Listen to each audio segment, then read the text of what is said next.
Okay, so today I'm going to teach you how to distress a piece of furniture. This is an old buffet table that I received from my parents. Actually, it started out as a dresser. I turned it into a buffet table. Now, because it is so old, it's actually already distressed. And when you need to distress something, not only do you paint it and sand it, but you could ultimately take chains to it, pliers, and you just beat the heck out of it. And there are a lot of dings and scuffs and stuff in this, so I'm probably going to have to omit that step anyway. But the first thing to get started is we're going to go ahead and wipe the table down and make sure it's clean before we apply our stripper.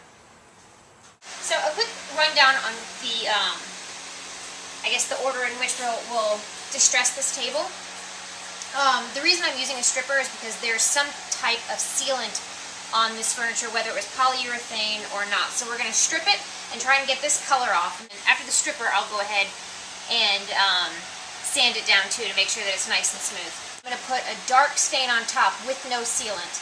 Once that dries, then I'll apply a white paint, and after that, just sand away.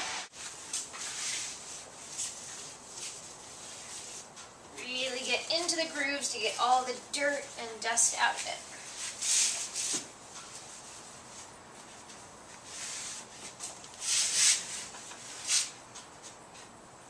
Alright, so now we're going to apply our stripper.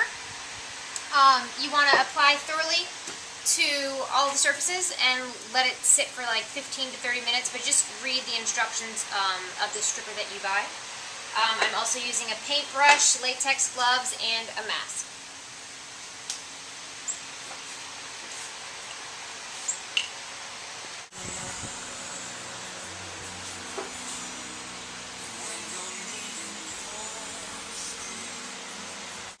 When you're taking the stripper off, some of it's going to come off clean, just like this. It comes right off.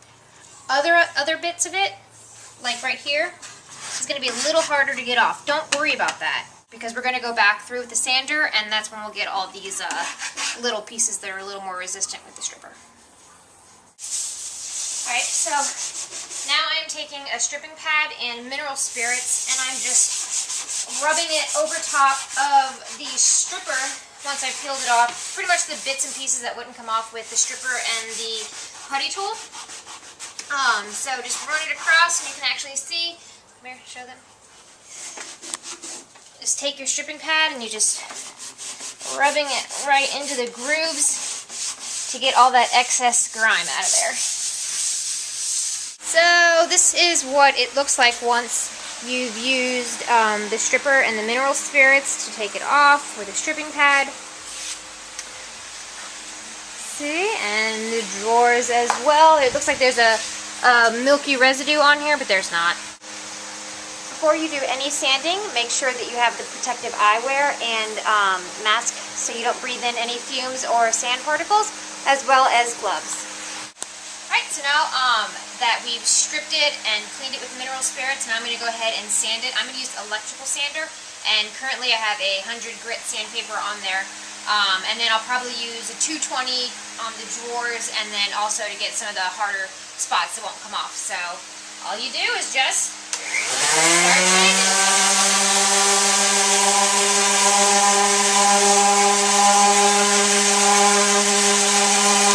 Okay, so I'm now done sanding the entire dresser and all of the drawers.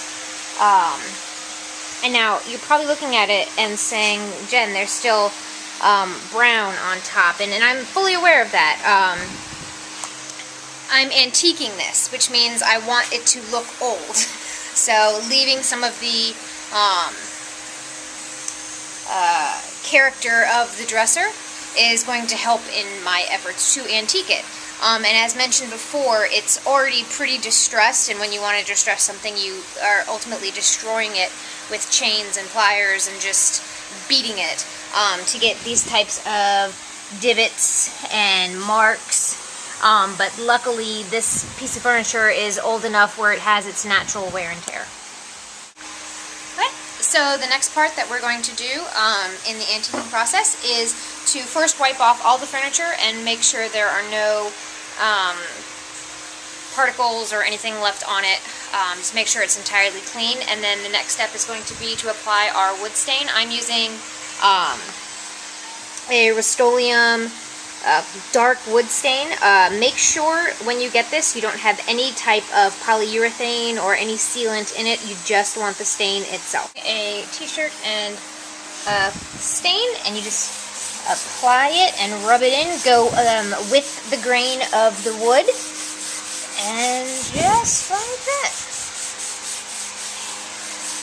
I finished the first coat of stain, and you might be saying, hey Jen, kind of looks identical to before you took it off, and correct you are, but what's one of the most important things we did in the process of using the stripper and sanding was to remove the sealant and the old varnish that was on top of this piece of furniture, so that this stain can soak in, that when we apply the paint it too will soak in.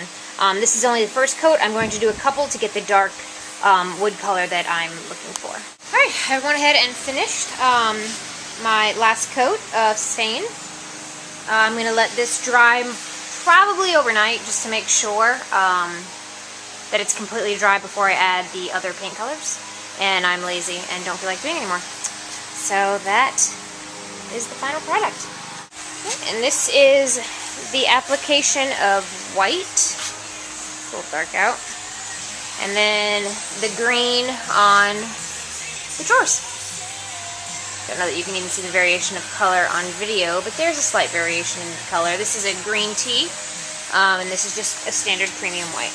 Alright, now that the paint has dried, I'm going to go ahead and start sanding it. So I'm going to use a 220 sand grit on the edges. So you want some of the brown, the stain showing through, and you're getting that, like, especially on the edges here, and the look, the desired look you're going for to antique it. On the top where I put the paint a little bit thicker, I'm going to use the electrical sander, and that's a 100-pound sand grit.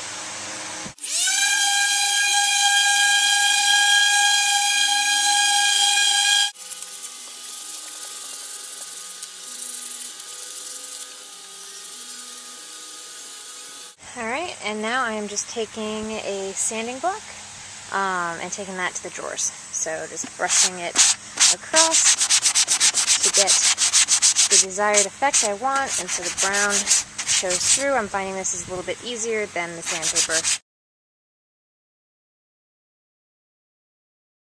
And the completed product has a very antiqued, rustic look.